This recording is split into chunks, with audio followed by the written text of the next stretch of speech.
इससे पहले कि मैं आज के वचन को आपके साथ शेयर करूं,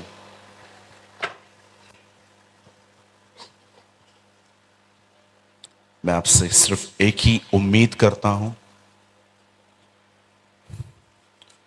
कि आप इस समय इस हॉल में एक विद्यार्थी की तरह बैठे,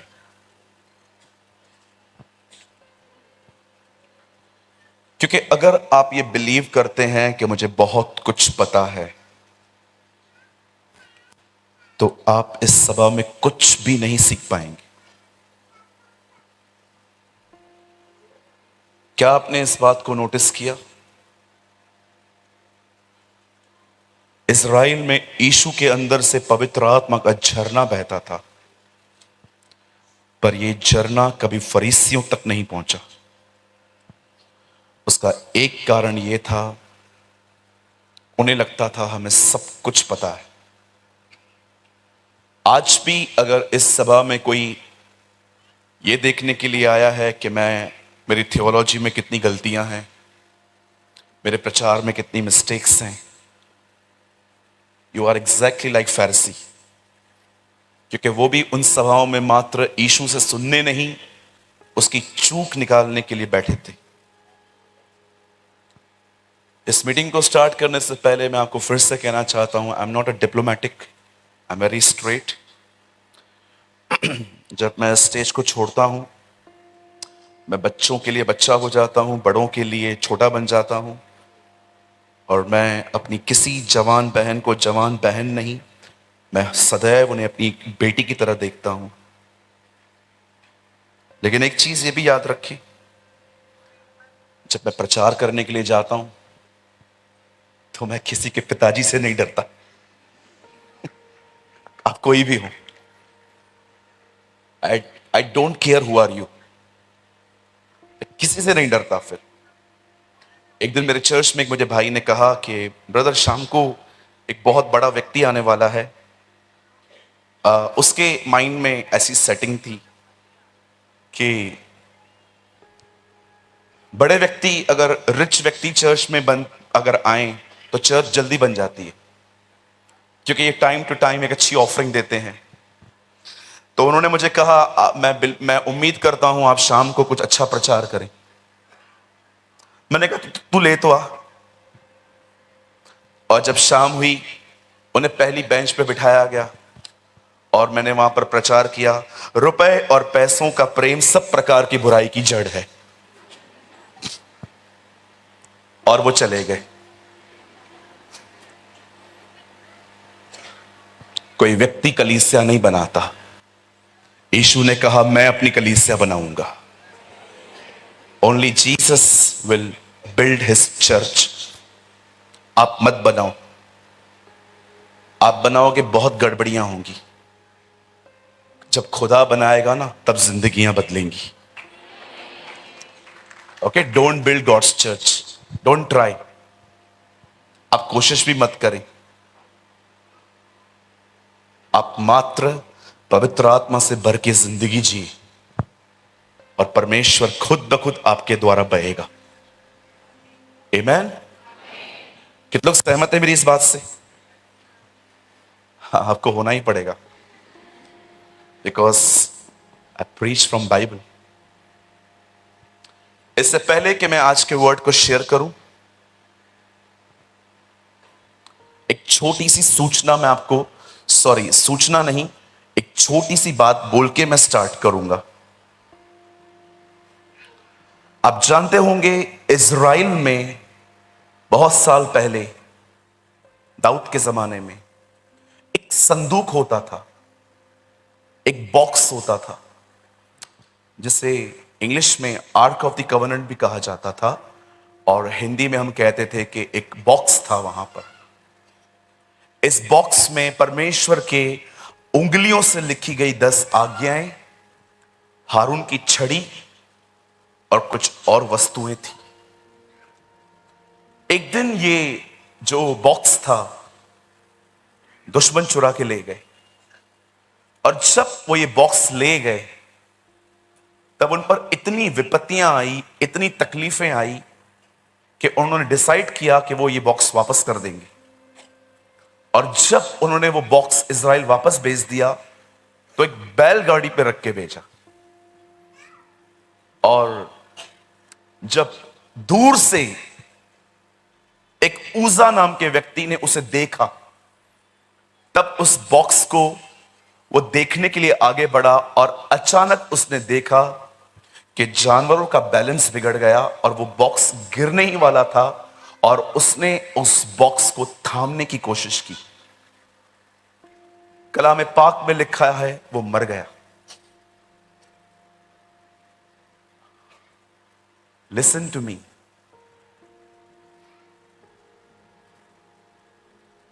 आप जानते हो उसकी मौत क्यों हुई? आप कह सकते हो ब्रदर अच्छे इंटेंशंस थे उसके, वो बॉक्स को थाम रहा था, फिर क्यों मरा वो? याद रखिए,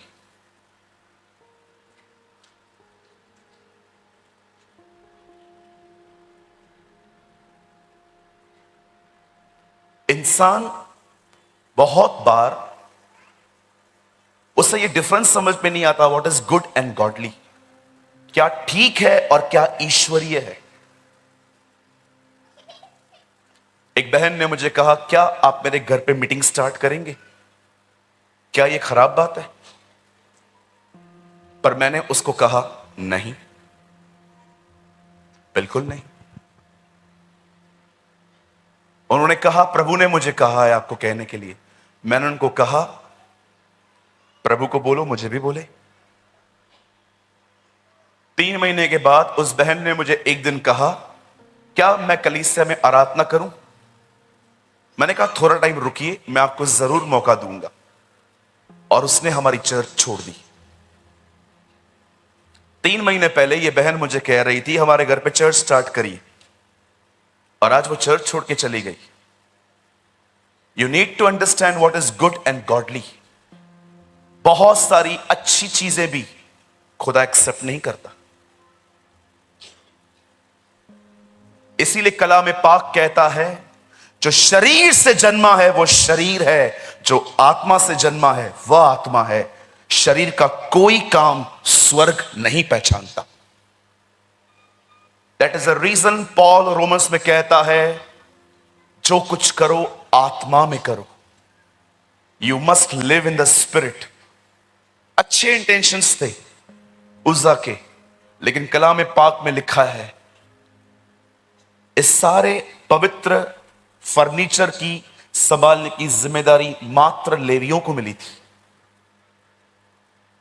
जो काम आपके लिए नहीं था वो आपने क्यों किया? आप जानते हो उज्जा को क्या लगा? उसे लगा ओके मैं याजक तो हूं, पर क्या वो लेवी था? आप जानते हो उसकी मौत क्यों हुई? क्योंकि उसने अपनी समझ से, परमेश्वर के वचन से अधिक उसने अपनी समझ पे भरोसा रखा। That is the reason he died. उसने परमेश्वर के वचन को गंभीरता से नहीं लिया। उसे लगा इट्स ओके, मैं कर तो रहा हूं ना। क्यों मैं आज के वर्ड को स्टार्ट करने से पहले आपको बाइबल की यह सत्य घटना बता रहा हूं? क्योंकि मुझे डर है कि आप में से भी आज कुछ लोग ऐसा ना हो जो मात्र अच्छे संदेश को सुनने आए हैं।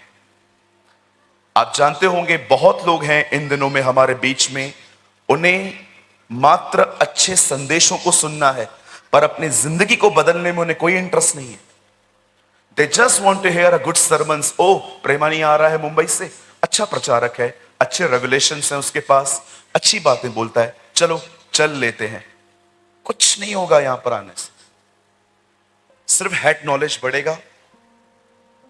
आप पहले से ही फरीसी और अब उत्तम फरीसी बन जाएंगे। Trust me. आप जानते हो जिनके अंदर नॉलेज है पर लाइफ नहीं है, बाइबल उन्हें वन वर्ड में कहती है फैरिसी।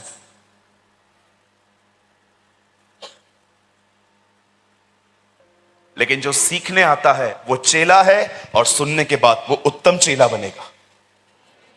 He will be a good disciple.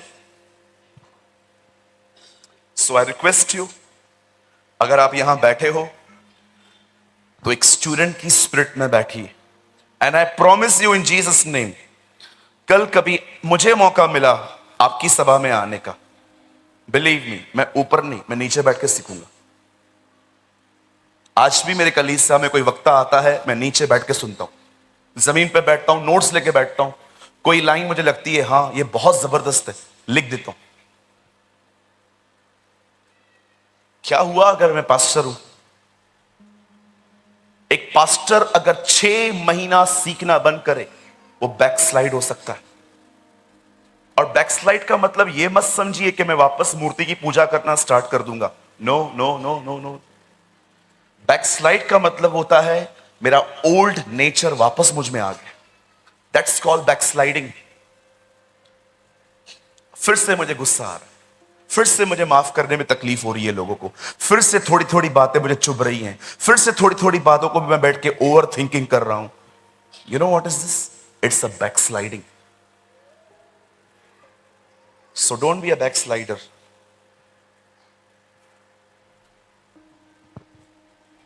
I am very serious Christian. मैं अपनी बुलाहट को लेकर बहुत गंभीर हूं। मुझे आप एक टीवी दे देंगे ना और एक रूम में बिठा देंगे और टीवी के सिवा मेरे पास कुछ नहीं है, बिलीव मी, मैं 10 घंटे बोर होना बेहतर समझूंगा, लेकिन टीवी नहीं चलाऊंगा। मैं बोलूंगा बोर हो दूंगा, इससे ये बेटर है, ये खुदा को ज्यादा अच्छा लगता है।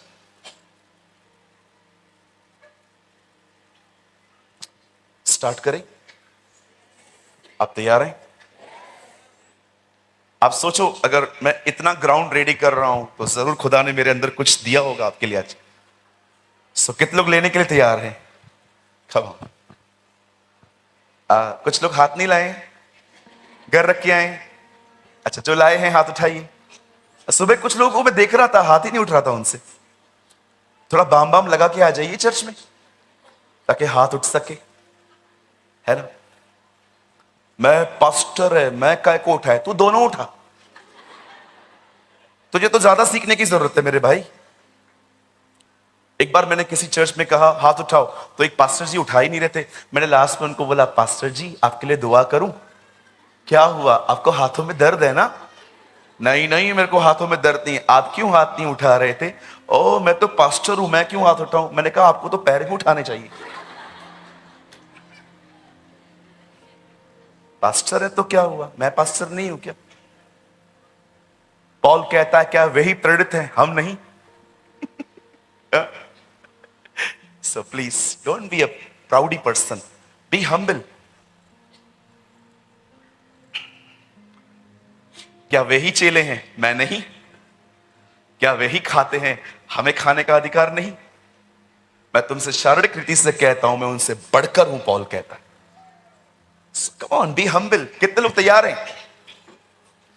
अब देखो कैसे हाथ उठ रहे हैं। खुदा ने मुझे यहां भी आंख दी है, यहां भी दी है। Come on, open with me the gospel of mark. मेरे साथ खोलिए मरकुस रचित सुसमाचार।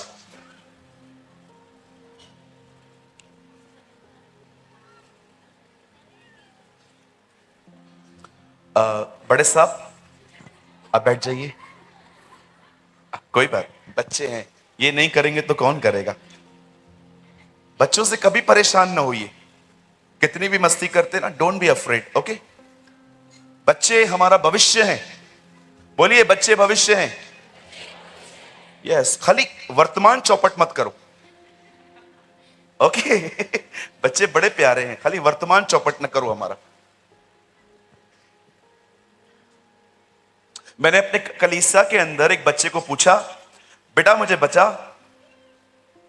बता पतरस ने क्यों इनकार किया यीशु का? मुझे बोलता है सांस को ठीक करोगे तो और क्या करेगा?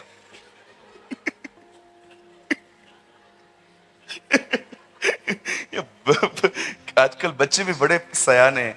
बोलते हैं यीशु ने, पतरस अंकल ने यीशु का इनकार इसलिए किया क्योंकि पतरस अंकल की सांस को यीशु ने चंगा किया, इसीलिए इनकार किया। एक बच्चे से पूछा गया, बेटा लाजर यहां पर गरीब था, और वो दूसरा वाला बहुत धनवान था। तुम्हें बताओ तुम्हें क्या बनना चाहिए? बोला जीते जी धनवान, मरने के बाद लाजर। ओहो। कभी कभी बच्चे ऐसे आंसर्स करते हैं। ओके, मैं आपके लिए पढ़ रहा हूं द गॉस्पल ऑफ मार्क। मैं मरकुस रचित सुसमाचार से पढ़ रहा हूं, 15वां अध्याय एंड वर्स 37। तब यीशु ने बड़े शब्द से चिल्लाकर प्राण छोड़ दिए और मंदिर का पर्दा ऊपर से नीचे तक फटकर दो टुकड़े हो गए। मैं 3 गिनूंगा, आप में से हर एक को अपने अपने कलाम पाक से पढ़ना है। ओके, 1 2 3।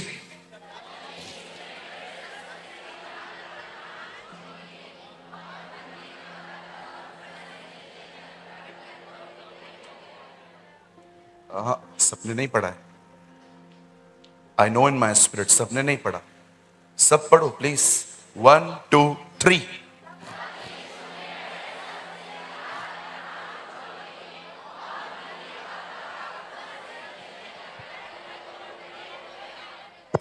ओके, मैं चाहता हूं अब आप सब सामने देखें।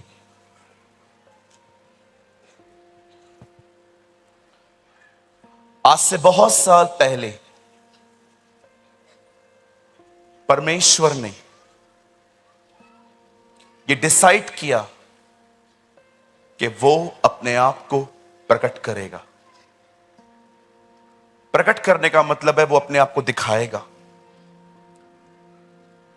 पैदाइश की किताब, उत्पत्ति की किताब कहती है कि परमेश्वर ने इस पृथ्वी पर अपने आप को, इस सृष्टि को बनाने के द्वारा प्रकट किया। आप पढ़ सकते हैं, जब गहरे जल के ऊपर अंधियारा था और प्रभु का आत्मा मंडरा रहा था, तब परमेश्वर ने कहा ज्योति हो। God reveal himself by creation. खुदा ने अपने आप को, जानते हो, पहली बार कैसे प्रकट किया? सृष्टि को बनाने के द्वारा। आप सभी जानते हैं, पहले दिन ज्योति बनी, दूसरे दिन उसने पानी को अलग किया और एक हिस्सा ऊपर बेच दिया। कई लोग हम पे दोष लगाते हैं, बोलते हैं तुम्हारी बाइबल में एरर है, तुम्हारी बाइबल में गलतियां हैं, ये रोशनी है ही नहीं कुछ। और बाद में सूरज बना, तो कहते हैं रोशनी पहले दिन पे बनी, सूरज बाद में बना। ऐसा होता है क्या? क्या आपने कभी कभी देखा है सूरज नहीं निकलता तो भी रोशनी होती है? बहुत सारी चीजें हैं जो लोग नहीं जान पाते हैं। कुछ लोग कहते हैं इंसान पहले बंदर था, तो कहां है पूंछ? हाँ, पूंछ कहां गई? उन लोगों की थी तो हमारी क्यों नहीं है? इंप्रूव होना ही था तो पूरा हो जाऊं ना, पूंछ में क्यों हुआ हूं? हाँ, बहुत सारी ऐसी चीजें हैं जो लोग खुद ही कंफ्यूज्ड हैं। किसी ने मुझे कहा वास्तु अच्छी चीज है। यू नो वास्तु, कभी कभी लोग है ना ऐसे जगहों पे घर लेते हैं जहां से धूप ना निकले, ये शुभ होता है। दारू की दुकान में कौन सा भी वास्तु लगा लो, चलना ही है। आप है ना कहां पर भी शराब की दुकान देखो, वो चलता ही है, उसमें कौन सा लगा है? दुनिया बहुत सी अजीब अजीब बातों को अगर पवित्र आत्मा से न पढ़े हम तो बहुत कुछ हम कंफ्यूज हो सकते हैं। आप जानते हो प्रभु ने पेड़ पौधे बनाए, उसके बाद सूरज बनाया, क्योंकि वो जानता था वो इसके बगैर नहीं बढ़ सकते। Our God is the God of wisdom, our God is wise God.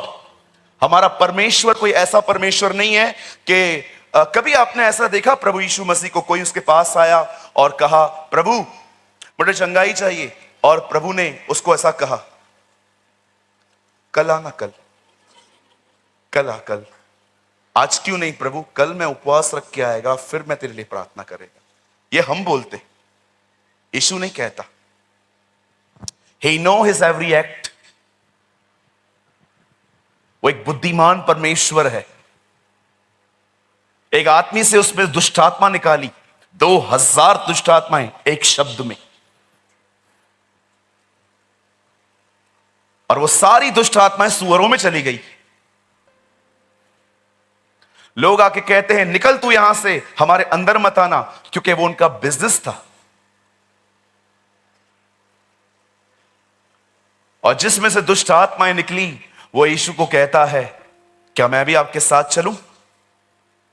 तब यीशु कहता है नहीं, घर जा और लोगों को बता कि खुदावन ने तेरे लिए क्या क्या काम किए हैं। कितना बुद्धिमान परमेश्वर है वो जानता था ये लोग मुझे यहां पर नहीं आने दे रहे हैं ना, कोई बात नहीं, मैं अपने गवाह को भेजूंगा। He is a God of wisdom, he is a wise God. वो कोई निर्बुद्धि और कोई मूर्ख परमेश्वर नहीं है। वो जानता है वो क्या करता है। जब परमेश्वर ने सृष्टि बनाई और उसके बाद उसने मनुष्य को बनाया, मैं कभी कभी सोचता हूं प्रभु क्या आपकी बुद्धि है। सब बना रहे थे, अंत में इंसान बनाया। जरा सोचो, पहले दिन पे आदम को बना के उसके सामने दुनिया बनाता तो आदम सदैव डरता रहता उससे, बाप रे ये आया है बिजली बनाने वाला, भागो। लेकिन कितना बुद्धिमान खुदा है, सब बनाने के बाद मनुष्य को बनाता है। और जब वो चाहता है कि सबसे पहले इंसान क्रिएशन से नहीं, सृष्टि से नहीं, उससे मिले। You know the Bible says परमेश्वर ने 6 दिन में सब कुछ बनाया। आइए मेरे पीछे कहिए, बोलिए उसके बाद, बोलिए सब बनाने के बाद प्रभु ने इंसान बनाया। अब मेरे पीछे बोलिए, अब मैं अपने वाक्य को बदल देता हूं। परमेश्वर ने 6 दिन में दुनिया बनाई और उसके बाद उसने अपना घर बनाया। यस, वाओ, मनुष्य उसका घर है। गॉड, याद रखना, We are the dwelling place of God। हम परमेश्वर के रहने का स्थान है। मैं हमेशा लोगों से कहता हूं खुदा 2 जगहों पे रहता है, एक स्वर्ग में और दूसरा मेरे अंदर। क्या तुम नहीं जानते कि तुम परमेश्वर का मंदिर हो और परमेश्वर का आत्मा तुम में वास करता है? हर दिन परमेश्वर ने सृष्टि बनाई और सृष्टि बनाने के बाद उसने अपना घर बनाया। मनुष्य उसके रहने का स्थान है, वो उसमें निवास करता है। इसीलिए कलाम पाक कहता है, यूहन्ना की इंजील पहले अध्याय में, वह अपने घर आया और उसके अपनों ने उसे स्वीकारा नहीं। ऐसा नहीं लिखा है वो इज़राइल में आया, वो लिखा है उसे वो अपने घर आया। मनुष्य उसका घर है। इसीलिए प्रकाशित वाक्य की आखिरी कलीसिया कहती है वो दरवाजे पे खटखटा रहा है, जो कोई द्वार खोलेगा वो उसमें प्रवेश करेगा, क्योंकि मनुष्य उसका घर है।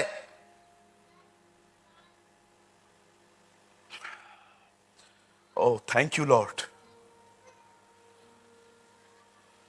परमेश्वर ने जब मनुष्य को बनाया, उसे अदने बाग में रखा, उसे ईडन गार्डन में रखा गया। हर दिन खुदा उससे मिलने आता था। शाम के समय एक आवाज आती थी और वो जान लेते थे, दोनों आदम और हवा, वो जान लेते थे कि खुदा आ चुका है। जानते हो वो लोग बैठते नहीं थे। लिखा है शाम के समय में खुदा उनके साथ चलता था। They walk with God। और परमेश्वर के साथ चलने के बाद एक दिन खुदा ने उन्हें कमांड दी। प्रभु ने उन्हें कहा, जिस भाग में मैंने तुम्हें रखा है तुम वहां के हर फल को खा सकते हो, लेकिन एक फल को छोड़कर तुम उसे नहीं खा सकते। कुछ लोग कहते हैं जब परमेश्वर जानता था कि वो खाएंगे तो क्यों रखा उसने। Do you believe in a proven love? I believe. एक होता है प्रेम, एक होता है प्रूवन प्रेम, परखा हुआ प्रेम। अगर एक लड़की, उसकी एंगेजमेंट हो जाती है और उसका दूल्हा, जो उसका शादी करने वाला व्यक्ति, वो कहता है मुझे 1 साल के लिए अब्रॉड जाना है, मुझे 1 साल के लिए विदेश जाना है, 1 साल के बाद मैं तुझसे आके शादी करूंगा। उस व्यक्ति को जाए हुए 2-2.5 महीने होती हैं और ये लड़की दूसरे मर्दों से बात करना शुरू करती है, गंदी चैट्स, किसी किसी के साथ फिजिकल हो जाती है, पॉर्न वीडियोस देख रही है, मर्दों से बात कर रही है, और अचानक उसका पति 90 महीने में वापस आ जाता है और वो क्या देखता है कि वो अपने पलंग पे किसी और के साथ है। मुझे बताइए, क्या वो उसकी दुल्हन होने के लायक है? लेकिन कैसी होगी वो दुल्हन जो अपने पति को ये कहे 1 साल छोड़, तू 10 साल के बाद आना, कोई प्रॉब्लम नहीं, मैं अपने आप को तेरे लिए शुद्ध बनाए रखूंगी। That's called a proven love. इसीलिए हमारे प्रभु ने हमारे अपने आने के लिए हमें कोई तारीख नहीं बताई, क्योंकि वो परखे हुए विश्वास, वो परखे हुए प्रेम पे विश्वास करता है कि अगर मैं लिख दूं कि 12 दिसंबर 2023 में मैं आ जाऊंगा, आप जानते हो सब लोग पश्चाताप कब करेंगे? 11 दिसंबर को। सब शराब पीने वाले भेवड़े 11 तारीख को शराब छोड़ेंगे। सारे अफेयर्स जो हैं, जानू जाना जो भी हैं, जानू जान जो आजकल वर्ड्स यूज करते हैं लोग, सब 11 दिसंबर को एक दूसरे को कॉल करेंगे, खुदावन कल आ रहे हैं जूते मारने के लिए, चल आज तो छोड़ दें। लेकिन उसने अपनी कोई तारीख नहीं लिखी, ना उसने अपना कोई सन बताया। इसीलिए कलाम पाक कहता है, क्या ही मुबारक होगा वो सेवक जिसको स्वामी आते हुए विश्वास योग्य पाए। परमेश्वर आदम को क्यों फल रख रहा था? क्योंकि वो चाहता था कि मैं जानूं कि ये सच में किससे प्यार करते हैं। परमेश्वर ने मनुष्य को रोबोट की तरह नहीं बनाया। अगर परमेश्वर ये चाहता कि ये फल न खाएं तो परमेश्वर के लिए चीज बड़ी आसान थी। वो मिकाइल या जिब्राइल को बुला के कहता, उस पेड़ के सामने खड़े हो जाओ तलवार लेके, और जब भी आदम सामने आए उसको तलवार दिखाओ कि यहां क्यों आया था। लेकिन खुदा ने उस स्वर्गदूत को किसी को नहीं खड़ा किया था। वो ये देखना चाह रहा था कि मनुष्य क्या चुनेगा।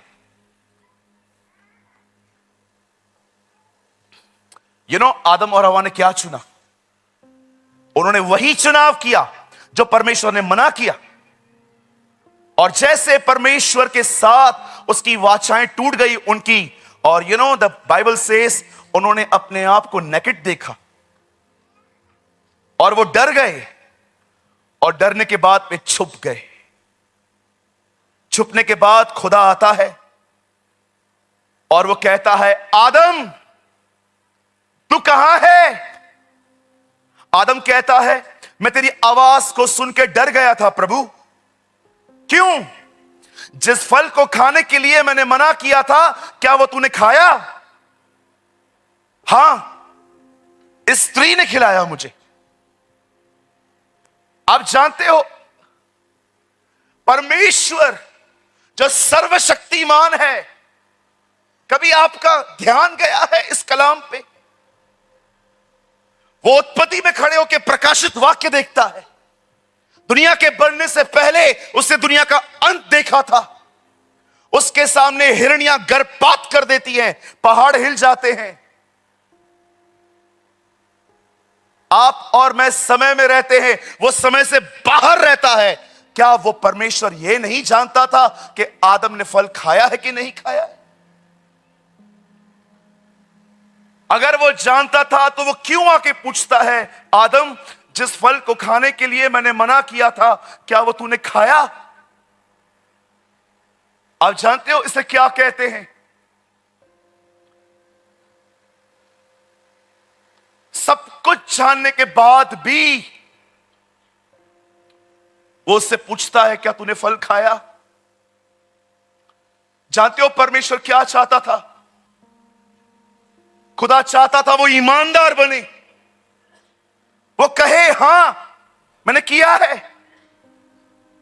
आज भी आप देखिए, जो ईमानदार नहीं है वो कभी पवित्र भी नहीं हो पाते। अगर कोई गुस्से में पागल सा हो गया है और मैं उसको कहता हूं भैया गुस्सा क्यों कर रहे हो, मैं गुस्सा नहीं करता, ये मुझे दिलाते हैं गुस्सा। या कई सारे लड़के जब व्यभिचार में गिरते हैं तो कहते हैं बहनों को समझाओ गलत कपड़े पहन रही हैं। रेप तो उनके भी हो जाते हैं जो बेचारियां सलवार कमीज पहनती हैं। अपनी आंखों को शुद्ध बना के रखो ना, किसी और पे ब्लेम क्यों करते हो?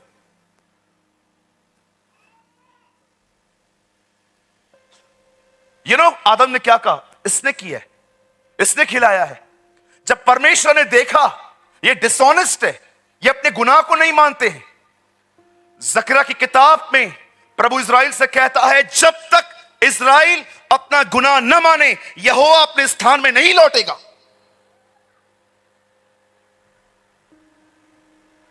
जब परमेश्वर ने देखा ही इज अ डिसऑनेस्ट, प्रभु ने अपने आप से उनको अलग कर दिया। आदम मर गया उस दिन। याद रखिए, जब प्रभु ने कहा था यह फल खाओगे उसी दिन मरोगे, आदम शरीर में 930 साल बाद मरा है, लेकिन एक चीज में वो वहां पर खत्म हो गया। जानते हो अकॉर्डिंग टू बाइबल डेथ क्या है, मृत्यु क्या है? अंग्रेजी बाइबल को पढ़िए, आपको लिखा हुआ एक शब्द मिलेगा, सेपरेशन। खुदा से दूर होना मरना है। जब एक व्यक्ति परमेश्वर से दूर हो जाता है वो अपने आप में खत्म हो जाता है। उसका ओवर थिंकिंग माइंड ही उसे मार देता है। आज भी आप देखिए इन लोगों को, यहां से जाने के बाद अविश्वासियों को देखिए, उन्होंने खुदा को रिजेक्ट किया है। देखो आज उनकी हालत क्या हुई है। अमेरिका में इन दिनों में एक लड़का प्रेग्नेंट हुआ है। Do you know? अपने व्हाट्सएप के इमोजीज चेक करो, स्माइलीज, उसमें एक लड़के की इमोजी है, प्रेग्नेंट लड़के की।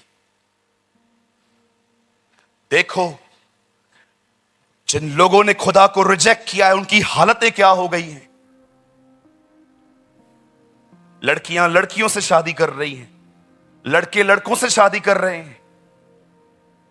अफ्रीका में एक व्यक्ति ने अपनी बिल्ली से शादी की है। Did you believe this? How crazy they are?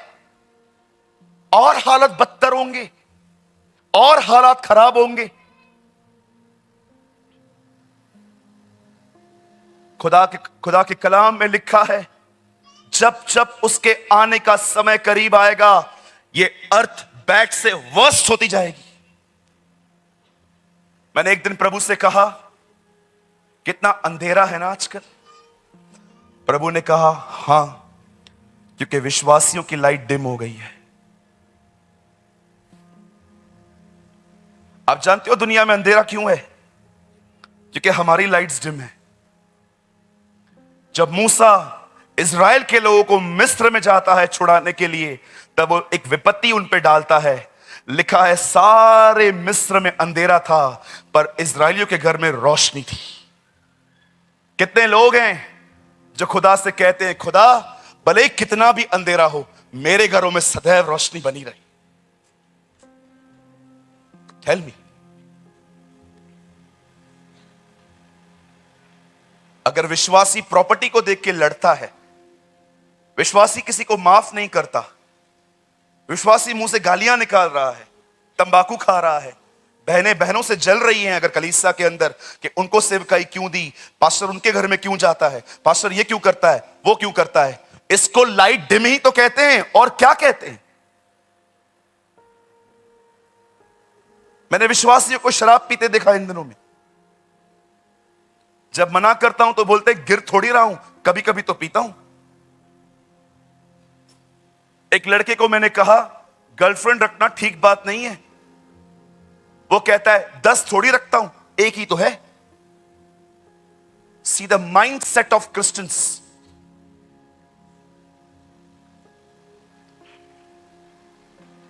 The Bible says खुदा से दूर हो गए ये लोग, और दूर होने के बाद परमेश्वर ने डिसाइड किया कि परमेश्वर एक दिन इनका कफारा करेगा, इनके लिए बलिदान होगा। और आदम और हवा जब अदने भाग से बाहर निकल रहे थे, अंजीर के पत्तों को ओढ़ के, अंजीर के पत्तों को तोड़ तोड़ के उन्होंने स्टिच किया था, गांठें बांधी थी और उसके कपड़े बनाए थे। आपने देखा नए नियम के अंदर यीशु ने किस पेड़ को कर्ज किया? अंजीर के पेड़ को। क्यों? वाई? तुम्हारी धार्मिकता नहीं चाहिए। लोगों को लगता है भले काम करने से मैं धर्मी ठहरूंगा। आपको पता है जो टी शर्ट मैंने पहनी है, ये वाली सफेद वाली, ये कम से कम मैं 100 बार पहनूंगा। अभी ये टी शर्ट मैंने पहली बार पहनी है, आज पहली बार मैंने टी शर्ट पहनी है। ये मैं 100 बार पहनूंगा। 100 बार पहनने के बाद पता है मैं इसका क्या करूंगा? फिर मैं डिसाइड करूंगा कि अब मैं इसको रात को सोने टाइम पहनूंगा, क्योंकि पूरी फेड हो चुकी है। उसके बाद भी हम नहीं फेंकेंगे इसको। उसके बाद जानते हो क्या होगा?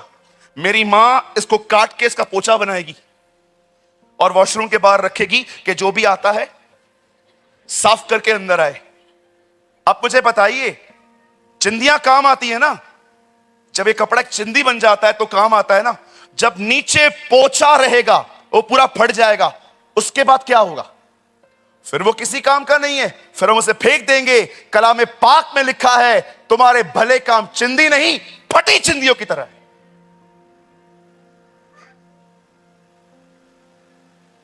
मैं दसवांश देता हूं ब्रदर, मैं टाइट भी पे करता हूं, मैं कलीसिया में ना पास्टर को पैसे भी पहुंचाता हूं ताकि सब कुछ हो।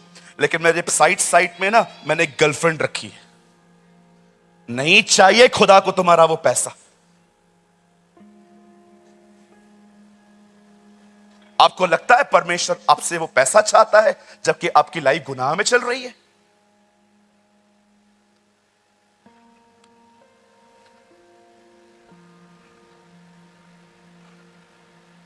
हाँ?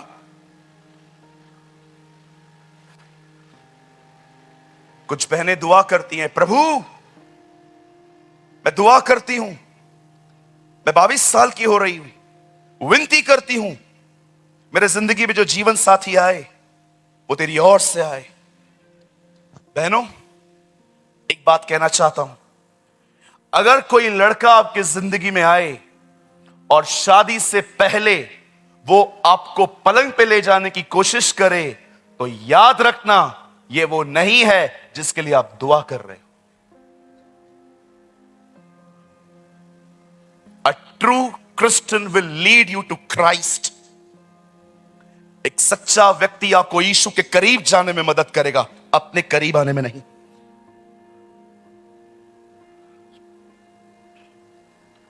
आई डोंट नो कौन है यहां पर, लेकिन कोई तो है जिसको खुदा कह रहा है, अगर एक लड़का आपको सिर्फ और सिर्फ आपके शरीर के पीछे है तो ये वो नहीं है जिसके लिए आप दुआएं कर रहे थे। द बाइबल सेज, जब परमेश्वर ने देखा कि इन्होंने कपड़े पहने हैं, प्रभु ने उनके वस्त्रों को उतारा और प्रभु ने एक बलिदान किया, उसकी स्किन निकाली और वो स्किन उस तरफ स्किन थी, इस तरफ उस स्किन में खून था, और परमेश्वर ने उन्हें वो कपड़े पहनाए और एक जानवर की चमड़ी पहन के आदम और हवा बाहर निकले। परमेश्वर ने उन्हें यह भविष्यवाणी दी कि तुम्हारे नंगेपन को एक व्यक्ति ढांपेगा।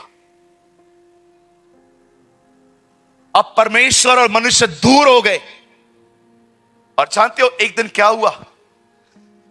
प्रभु मूसा को कहता है जा मेरे लोगों को ले आ, वो गुलामी में हैं। और जब मूसा वहां जाता है, उसके लोगों को ले आता है, तब एक दिन परमेश्वर मूसा को कहता है ऊपर आ, और जैसे वो ऊपर आता है खुदा उसे एक मिलाप वाला तंबू बताता है और कहता है सुन, एक तंबू बना, इस तंबू के 3 खंड हों, बाहरी आंगन, पवित्र स्थान, परम पवित्र स्थान, outer court, holy place and holies of holies, अति पवित्र स्थान।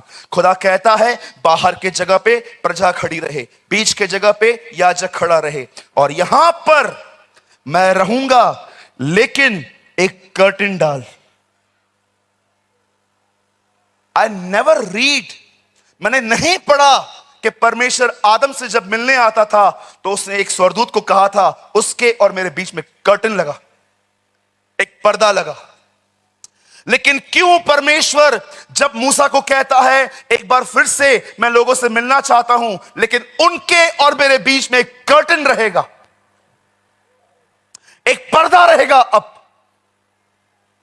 कभी आपने इस बारे में सोचा है, हर दिन आदम से मिलने वाला परमेश्वर अब दूसरी बार जब लोगों से मिल रहा है तो आमने सामने क्यों नहीं मिलता? पर्दा क्यों लगा आखिर? जानते हो क्यों? क्योंकि मनुष्य पापी बन गया था, अब वो ऐसे नहीं आ सकते। एक कर्टन बन गया था। इवन द बाइबल सेज महायाजक साल में एक बार वहां जाता था, वो भी विदाउट ब्लड नहीं, क्योंकि अगर उसने कोई पाप कन्फेस नहीं किया होता तो वो वहीं मर जाता था। हमारे रग रग में पाप आ गया और परमेश्वर पवित्र है। आज रात को घर जाकर एक काम करना, 10 पीस बर्फ के लो, 15 सेकंड के लिए हाथ में पकड़ के दिखाओ। आई चैलेंज यू, पकड़ के दिखाओ। दोपहर में 2:30-3 बजे सूरज को देख के दिखाओ। हम सूरज नहीं देख सकते, हम बर्फ नहीं पकड़ सकते, क्योंकि हमारे बॉडी में इतनी ताकत नहीं है कि हम इन चीजों को संभाल सकें, और हम पाप के साथ खुदा को देखेंगे। इंसान अपने पाप के कारण खुदा से दूर हो गया। अब परमेश्वर ने कहा एक वेल लगाओ। इतने सालों तक परमेश्वर मनुष्यों से ऐसे मिलता रहा, लेकिन कलाम पाक कहता है आज से बहुत साल पहले एक स्वर्गदूत खुदा से संदेश पाके नासरत में उतरता है और मरियम को कहता है, हे मरियम डर मत, खुदा का रहम तुझ पर हुआ है, फजल तुझ पर आया है। सुन, एक बेटा पैदा होगा, तू उसका नाम यीशु रखना, और उसकी एक सेवकाई होगी। और सेवकाई जानते हो क्या होगी? लोगों को लंदन जाने के लिए वीजा दिलाएगा। वो लोगों को चंगाइयां देगा, वो लोगों के घर का एक माले से दूसरा माला बना के देगा, वो पास्टर्स की चर्चों को बड़ा बड़ा बड़ा बड़ा बनाएगा। ये आजकल के प्रचारक कहते हैं, बाइबल नहीं कहती। ये वो लोग कहते हैं जो कंपटीशन में है कि उसके पास 500 लोग हैं तो मेरे पास 1000 होने चाहिए। They are hypocrites. जानते हो स्वर्गदूत ने क्या कहा? स्वर्गदूत ने खड़े होकर कहा, मरियम डर मत, फजल तुझ पर आया है, तू एक बेटा पैदा करेगी, उस बेटे का नाम यीशु रखना, और उसकी एक सेवकाई होगी। यस, वो चंगाई देता है, यस वो दुष्ट आत्माओं को निकालता है, यस वो कोड़ियों को शुद्ध करता है, यस वो मुर्दों को जिलाता है, यस वो बरकतें देता है। लेकिन ये सब बात में होगा, उसका पहला काम होगा वह अपने लोगों को उनके पापों से छुड़ाएगा। You know, this is the name of the Lord.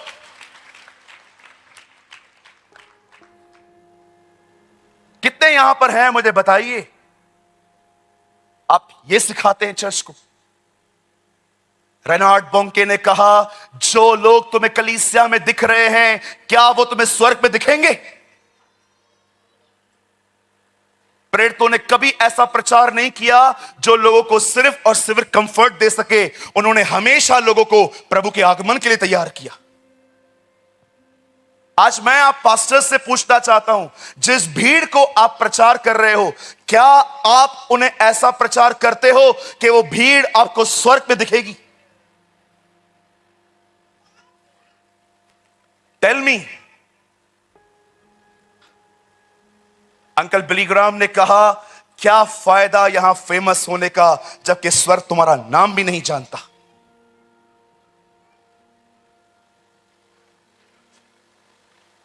आपको दिखेगी वो भीड़ वहां पर?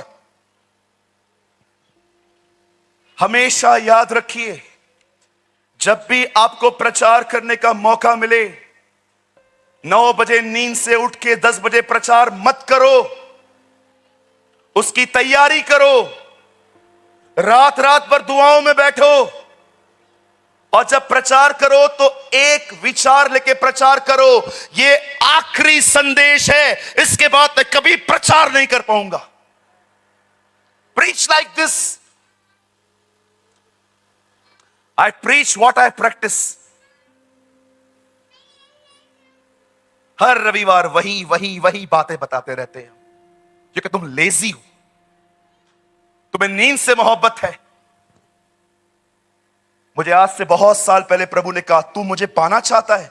मैंने कहा, यस लॉर्ड, यू नो मी।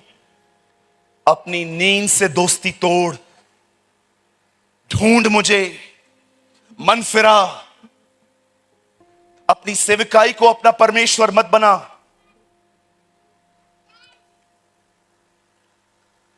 और कलाम पाक कहता है, यीशु का जन्म हुआ, 8वें दिन उसका खतना हुआ, उसका नाम यीशु रखा गया, और उसके बाद वो अपने माँ बाप के अंडर में रहा। और जब वो 30 साल का था, वो दरियाए यरदन पे आया और उससे यूहन्ना बपतिस्मा दाता से बपतिस्मा लेके अपना प्रचार स्टार्ट किया। और जानते हो एक दिन क्या हुआ? द बाइबल सेज एक दिन ऐसा आया, उसे लोगों ने पकड़ा, उसे अरेस्ट किया। अरेस्ट होने के बाद उसे दाढ़ी से खींच के वो लोग ले गए, और लेने के बाद उसे मारा। आप जानते हो इतिहास बताता है, पिलातूस और हेरोदस का घर 35 से 40 किलोमीटर के डिस्टेंस में था। रात भर ट्रेवल कर रहा था घायल यीशु, बदन टूटा हुआ है, पूरा घर, पूरा बॉडी खून खून है, और ट्रेवल करके उसको यहां से वहां, वहां से यहां ले जा रहे थे। और जानते हो उसके बाद क्या हुआ? जब सुबह हुई, एक ऑर्डिनेंस पास हुआ, जाओ इसे खत्म करो, इसे मारो।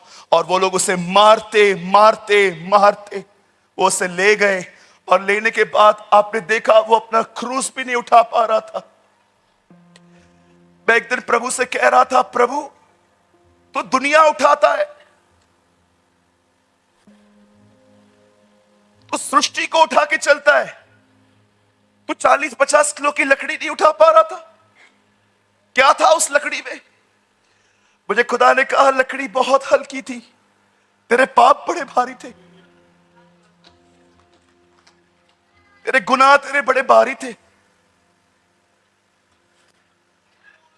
मेरे सामने जब भी टेम्पटेशन आता है ना, एक लड़की जा रही है, उसे स्किन टच कपड़े पहने, अगर मेरी आंख उसे देखती है ना, मैं वो दृश्य याद करता हूं कि मेरे पहले के गुनाहों ने मुझे यीशु से, मेरे पहले के गुनाहों ने उसे मार दिया, क्या मैं उसे दोबारा मारूं? लोग कहते हैं फरीसियों ने उससे जलन की, उसे रोमियो के हाथों में सौंपा, और रोमियो ने उसे क्रूस पे मार दिया। जबकि सच्चाई यह है, यशाया के 53वें अध्याय में लिखा है, हमारे अपराधों ने उसे मारा, हमारे गुनाहों ने उसे मारा। मार मार के वो उसे ले गए, और उन्होंने अंत में जब देखा कि इसके चलने की गति बड़ी धीमी हो गई है, लगता नहीं है ये शाम तक पहुंच भी पाएगा उस गुलगत्ता पहाड़ पे, तब उन्होंने एक व्यक्ति को पकड़ा जिसका नाम शिमोन कुरेनी था, और कहा इसका क्रूस उठा के चल। और लिखा है बेगार में वो उसे ले गए। और अंत में जब यीशु ने वहां पर खड़े होके क्रूस पे, जब वो मेमना बलिदान हो रहा था, जब वो परमेश्वर का मेमना मार खा रहा था, और अंत में उसने कहा, हे पिता इन्हें माफ कर, ये नहीं जानते हैं ये क्या कर रहे हैं, ये जरूर मुझे मार रहे हैं, ये कॉन्शियस में है, इन्हें पता नहीं है लेकिन ये किसे मार रहे हैं। और उसके बाद उसने ऊंची आवाज में अपने प्राण त्याग दिए, और त्यागने के बाद कलाम पाक कहता है, जो पहला काम उसकी मौत के बाद हुआ, वो पर्दा जो वहां पर टंगा हुआ था, वो पर्दा फट गया।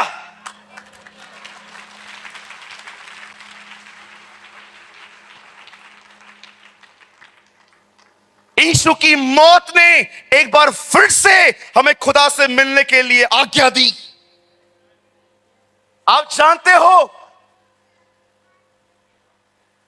जब वो पर्दा फटा, तो कलाम पाक ये नहीं कहता वो नीचे से लेके ऊपर तक फटा, क्योंकि अगर कोई नीचे से फाड़ रहा है तो ये तो मैं भी कर सकता हूं, लेकिन ऊपर से नीचे तक फटा ये दिखाने के लिए ये मनुष्य नहीं, ये परमेश्वर का काम है।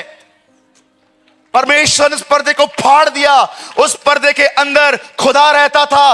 अब आपको पता है हमारे लिए सबसे बड़ी आशीष क्या है? अब हम एक बार फिर से वो परमेश्वर जिसने आदम को छोड़ के चला गया था, अब एक बार फिर से उसकी मौत के द्वारा हम उसे फिर से मिल सकते हैं। उसी ने, इब्रानी की किताब में लिखा है, उसी ने अपने शरीर के द्वारा उस पर्दे को फाड़ के तुम्हारा अभिषेक किया। आज मेरा एक सवाल है, कितने लोग हैं यहां पर जो आप करते हो उसमें वो भी आपके साथ काम करता है? क्या आप उसकी उपस्थिति में हो?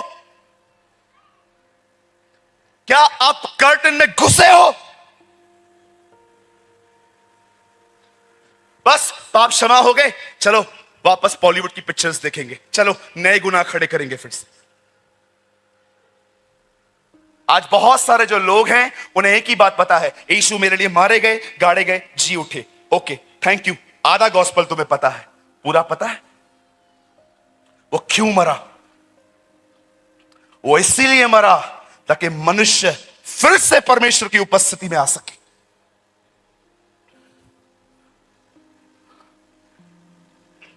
एक मुस्लिम लड़की, बचपन से अपाहिज बेचारी, चल नहीं पाती थी वो। एक दिन उसे बाइबल मिली, उसने बाइबल में पढ़ा और उसने एक दुआ की कि प्रभु अगर तू है तो मुझे ठीक कर। एक दिन 13 लोग उसके कमरे में उससे मिलने आए। अपनी किताब पे वो कहती है कि वो 12 स्वर्गदूत थे, लेकिन एक यीशु था उनमें। और यीशु वहां पर खड़े होकर उससे कहता है, गुलशन, हर नेम वॉज गुलशन, गुलशन आजा बेटा। तो कहती है, लॉर्ड आई एम हैंडीकैप, मैं चल नहीं पाती खुदा। बोलता है, मैं बोल रहा हूं चल। और वो लड़की पहली बार बगैर किसी के सहारे के चलती है, उठती है, और उसके बाद उसका खुदा के साथ चलता है। और उसी ने एक किताब लिखी जिसका उसने नाम रखा पर्दा फट गया, गुलशन एस्तर। यू नो, आज मैं आपसे पूछना चाहता हूं, क्या आप उसकी उपस्थिति में जीते हो? क्या आपके हर कार्य में वो सहभागी है? आप बिलीव कर सकते हो?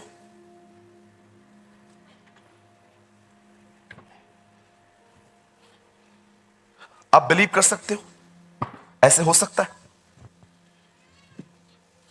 आप टीवी देख रहे हो, उसकी प्रेजेंस में बैठ के, वो भी आपके साथ है, आप भी यहां बैठे हो और आप टीवी देख रहे हो। अचानक टीवी में 10 सेकंड 15 सेकंड का कोई गंदा वल्गर सीन आता है और आप उसको भी देख रहे हो। क्या वो आपके इस काम में सहभागी होगा? जानते हो, वो उठ जाएगा।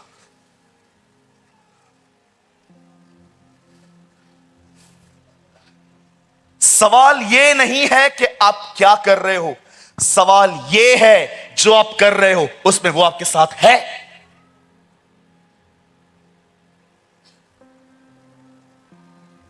जिस काम में वो नहीं है उस काम को बंद कर दो। लोगों से पूछता हूं, बताओ आप प्रभु की उपस्थिति है आपके साथ, आपको कैसे पता चलता है? बोलते हैं बाल खड़े हो जाते हैं, देखो ये देखो देखो देखो देखो मेरे बाल खड़े हो गए, देखो देखो प्रभु मुझे छू रहा है। Stop all this nonsense. जब परमेश्वर इब्राहिम को कहता है ना, मेरी उपस्थिति में चल, वॉक बिफोर मी, तो जानते हो इसका अर्थ क्या है? मुझे उपस्थित जानकर चल। जब भी कुछ कर रहा है तो ये बात याद रख, मैं तेरे साथ हूं और मेरी खुशी के लिए कर। That is the meaning in walk in the presence of God. मैं आपसे पूछना चाहता हूं, कितने लोग हैं जो उस पर्दे के अंदर गए और खुदा के साथ जिंदगी जीते?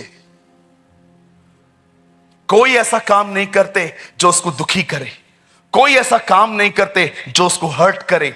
मैं भी जानता हूं ये एक दिन में नहीं होता, पर क्या आपने प्रैक्टिस स्टार्ट की है?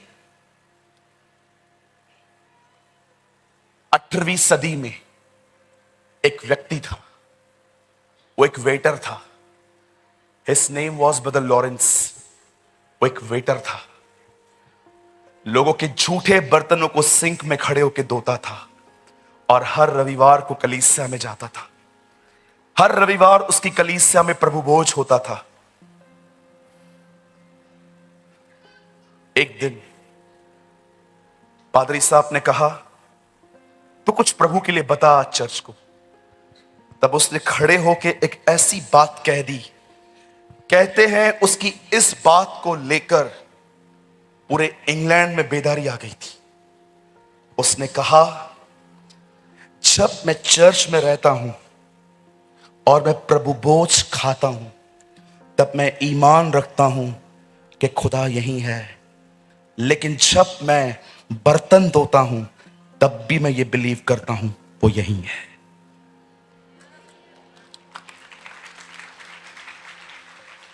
वो कहता है, एक दिन मैं बर्तन धो रहा था, मेरे बर्तन पे थोड़ी सब्जी लगी हुई थी और मैं उसे ऐसे ही रख रहा था कि किसका ध्यान जाने वाला है।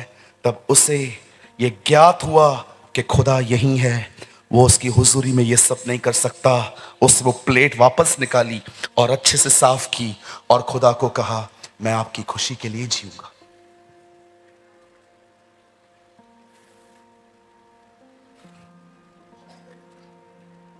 You living in the presence of Jesus Christ, क्या आप उसकी हुजूरी में जीते हैं? Come on, tell me, क्या आपके काम उसे खुश करते हैं? वो पर्दा फटा है ताकि मनुष्य अंदर आए और एक बार फिर से खुदा की हुजूरी में जिए। आप बिलीव करते हो कि आप मोबाइल लेके बैठे हो और खुदा आपके साथ है? अचानक आप फेसबुक पे जाते हो और लड़कियों के फोटोज देख रहे हो, खुदा आपके साथ है? आप बहनें जब चुगलियां मारती हैं, यहां की बातें वहां, वहां की बातें यहां करती हैं, आप उस टाइम पे बिलीव करते हैं खुदा आपके साथ है? आज कुछ बहनें आज तक से भी आगे हैं। कोई खबर पहुंचानी हो ना, आज तक को मत दो, इनको दे दो, 5 मिनट में झारखंड में फैला देंगी। आपको डर नहीं लगता उससे? आई फियर गॉड, मुझे डर लगता है। वो डर ये नहीं है कि मुझसे पाप हो गया तो वो मुझे मारेगा। I really want to respect him. वो मेरे साथ, मुझ पापी व्यक्ति के साथ रहता है। उसने मेरे लिए अपना बेटा बलिदान कर दिया, उसने मेरे लिए खून बहा दिया। आपको पता है इस पर्दे को फाड़ने के लिए यीशु को क्या देना पड़ा? उसे अपना खून देना पड़ा। आप जानते हो, जब मुर्दों में से जिंदा होने के बाद वो एक जगह पे जाता है और जानते हो लोगों को क्या कहता है? लोग डर रहे थे और वो उनको कहता है, भैया हाथ लगाओ उसको, आप हाथ लगाओ। बोलता है, देखो मुझे छुओ, देखो मुझे छुओ, देखो मेरी मेरी मेरी मेरी ऐसे छू के बोलता है, देखो मुझे छुओ, देखो मैं भूत नहीं हूं, मेरे पास हड्डी भी है, मांस भी है, देखो। मैंने कहा, प्रभु हड्डी और मांस है? इंसान के अंदर हड्डी मांस खून होता है, आपने ये क्यों नहीं कहा, देखो मुझे छू के देखो, हड्डी भी है, मांस भी है, लहू भी है। आप जानते हो, मुर्दों में से जिंदा होने के बाद यीशु के बदन में खून नहीं था, उसके पास मात्र हड्डी और मांस थी। भैया खून कहां गया? क्रूस पे बहा दिया गया ताकि पर्दा फट सके। क्या प्रूफ है ब्रदर? इंसान के बदन के हिस्से कैसे चल सकते ब्लड के बगैर? रोमियो 1 अध्याय में इसका उत्तर लिखा है। वो दाऊद के वंश में पैदा हुआ और आत्मा की सामर्थ से जी उठा। He raised by the power of God. आप नहीं जानते कि परमेश्वर की सामर्थ क्या कर सकती है। आज तक आपने किसी रेवन को, किसी कौवे को वेज खाना खाते हुए देखा है? बोलो। अगर एक बर्ड, एक कौवा, अगर आप देखो कि उसके मुंह में ग्रीन वेजिटेबल्स हैं और वो चल रहा है, यही बहुत बड़ी बात है। आप जानते हो सदैव कौवे नॉनवेज खाते। कभी आपने सोचा एलिया को जब वो खिलाने जा रहे थे, उनकी चोंच में मटन कुछ नॉनवेज था, लेकिन वो उसे अंदर नहीं ले रहे थे। किसने उनको रोक के रखा था? ये नॉनवेज तुम नहीं खा सकते, ये मेरे दास का है। That is the power of God.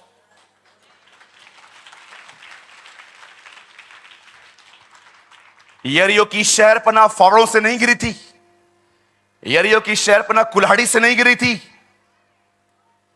यरियो की शहरपनाह को उसी अभिषेक ने तोड़ा था जिस अभिषेक में यीशु जिंदा हुआ। लाल समुंदर दो भाग हुआ। कैसे हुआ? लिखा है रात भर पुरवई चली। वो पुरवई नहीं थी, वो परमेश्वर की सामर्थ थी। आप नहीं जानते कि परमेश्वर की सामर्थ मनुष्य के साथ क्या कर सकती है। एक आदमी यीशु के पास आके कहता है, मेरा एक भाई था, उससे शादी की, बगैर बच्चा पैदा किए हुए मर गया। फिर दूसरे ने की, तीसरे ने की, ऐसा करते करते सबने की। अब वो लड़की और सारे पुरुष जब न्याय के दिन मिलेंगे, किसकी पत्नी वो कहलाई जाएगी? यीशु ने कहा, तुम भूल में पड़ गए हो, क्योंकि न तुम परमेश्वर के वचन को जानते हो, न परमेश्वर की सामर्थ को। देखो इंसान को, इधर भी संसार चाहिए, उधर भी संसार चाहिए। ढोंगियों को इधर भी दुनिया चाहिए, उधर भी दुनिया चाहिए। इनको उधर भी शादियां करनी है इनको। माय लास्ट क्वेश्चन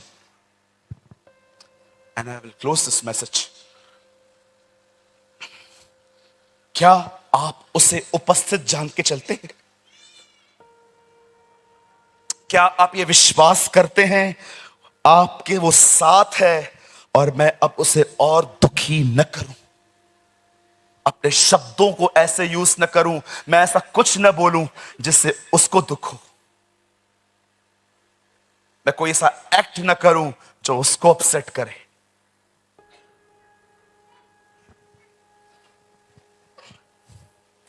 बंद करने से पहले एक लास्ट चीज मैं आपको बताना चाहता हूं। यह मैंने जमशेदपुर में भी बताई थी। मैंने आज तक 35 बार आरटीपीसीआर करवाई है, 35 टाइम्स, क्योंकि एयरपोर्ट मुझे अलाउ नहीं कर रहा था। जब तक वो मेरी रिपोर्ट को देखते नहीं थे कि मैं नेगेटिव हूं, वो मुझे प्लेन में नहीं आने दे रहे थे। हर बार मुझे एक जगह से दूसरी जगह जाने के लिए अपनी कोविड टेस्ट करवानी पड़ रही थी। और मैंने कुछ दिन पहले जांचा तो मुझे पता चला मैंने 35 बार कोविड टेस्ट करवाया था। 2 टाइम्स में पॉजिटिव पाया गया था। बिहार में एक मीटिंग कैंसिल हो गई थी तब। अब लास्ट 3 महीनों से अब कोई और आरटीपीसीआर चेक नहीं की जा रही है।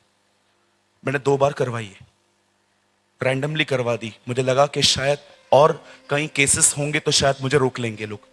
मैंने करवाई, लेकिन लास्ट 3 महीनों में एक भी ऑफिसर ने मुझसे नहीं पूछा।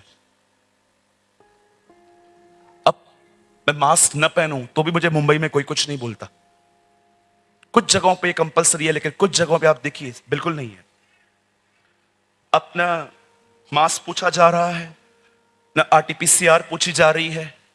और अब आपने देखा बाजारें खुल रही हैं, लोग सुबह से लेकर रात तक अब बिजी हैं, जिंदगी वापस सामान्य हो रही है। भैया ये सब क्यों बता रहे हो? उसके चेलों ने उससे पूछा, जब आप आएंगे तो क्या होगा? उसने कहा, मेरे आने से पहले नूहा के दिन आएंगे। क्या होता था नूह के दिनों में? लोग खा रहे थे, पी रहे थे, शादी ब्याह कर रहे थे, पौधे लगा रहे थे। अब मुझे बताइए, और अचानक जल पर ले आई और सबको बहा के ले गई। अब मेरा सवाल है, ये क्या चिन्ह हुआ? सदियों से लोग खा रहे हैं, पी रहे हैं, हर दिन खाते हैं, शादियां होती हैं, घर बनते हैं, ये क्या चिन्ह है? प्रभु ने कहा ये सामान्य है ना? मैंने कहा यस, ये सामान्य है। जब सब सामान्य हो जाए तब जान लेना मैं आ जाऊंगा। अब सामान्य हो रहा है। उल्टा जब तक यूक्रेन की वॉर चल रही थी, बहुत सारी बातें मिडिल ईस्ट में हो रही थी, मैं बिलीव नहीं कर रहा था कि प्रभु का आना निकट है। लेकिन नाउ अब मैं बिलीव करता हूं वो आ रहा है। आपको क्या लगता है वो सबको लेने आ रहा है?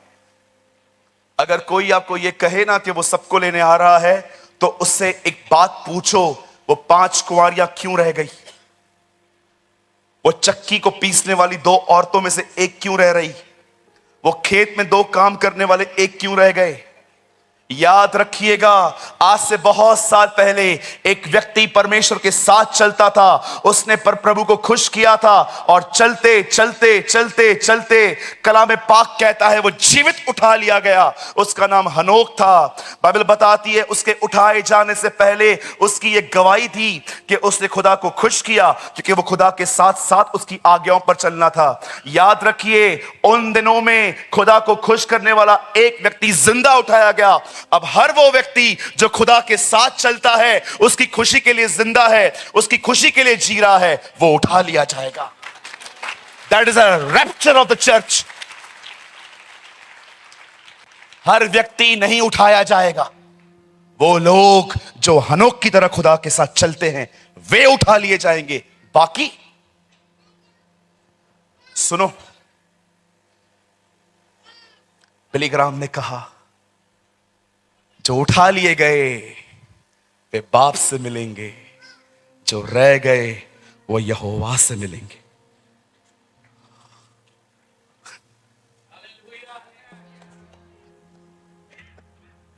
जो उठा लिए गए वो पिता से मिलेंगे, जो रह गए वो यहोवा से मिलेंगे।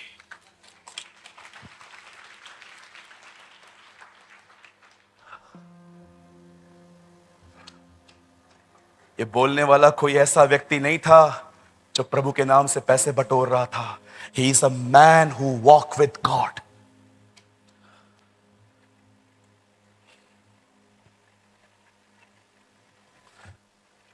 आठ में अंकल दिनकरन चले गए, 11 में प्रभु अंकल चले गए,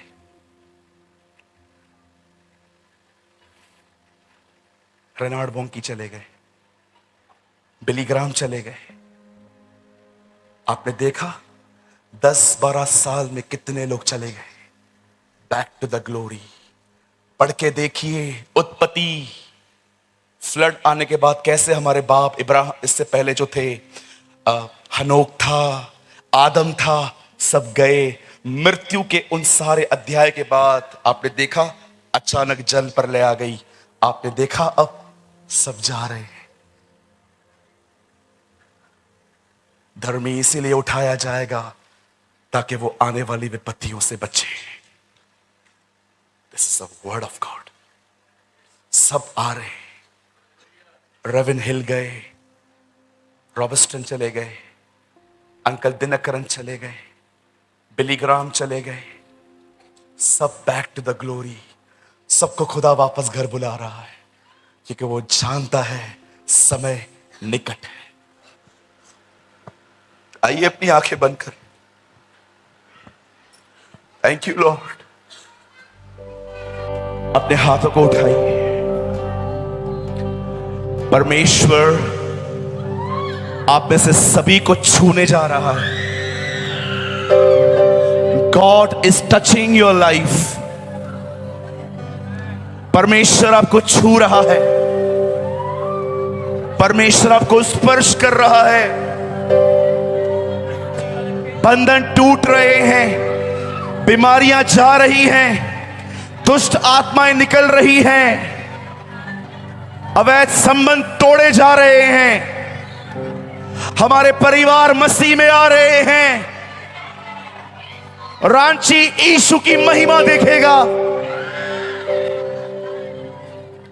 Lord touch your people, I pray. मैं तो तुम्हें पानी का बपतिस्मा देता हूं, परंतु जो मेरे बाद आएगा वो तुम्हें आग और पवित्र आत्मा का बपतिस्मा देगा। Baptize your people in the name of Jesus. Oh, God is moving.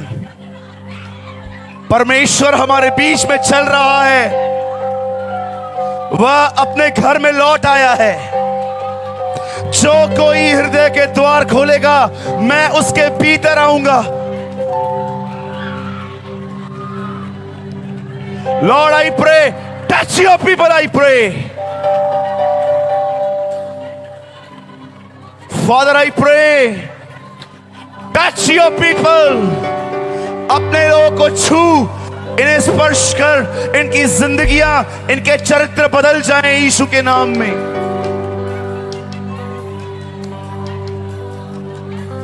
Not just a experience, Lord, but change our life. हो रहांदे रे रे शखारंदरा रुहोंदो रो रुहेंदे रे शखारवा रुहोंदे रे रुहेंदे रे शहांदरा रुखो रो। ओ, मैं जलती हुई ज्वाला को देख रहा हूं। मैं जलती हुई ज्वाला को देख रहा हूं। परमेश्वर आप में से बहुतों के अंदर अपनी अग्नि भेज रहा है। बंधन टूट रहे हैं। प्रार्थना जीवन बढ़ रहा है। वचनों के प्रकाशन आ रहे हैं। रांची से बहुत सारे सेवक उठेंगे और पूरे झारखंड को शेक करेंगे। पास्टर्स उठेंगे, एवेंजलिस्ट उठेंगे, भविष्यवक्ता उठेंगे यहां से और प्रभु की कलीसियाओं का निर्माण करेंगे। न तो बल से, न शक्ति से, परंतु प्रभु की आत्मा के द्वारा ये हो जाएगा।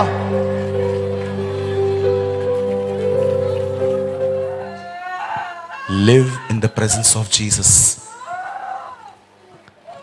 मत्ती की इंजील का आखिरी कलाम है, मैं जगत के अंत तक तुम्हारे साथ हूं। मेरी अंग्रेजी बाइबल कहती है, My presence is with you all the days of your life.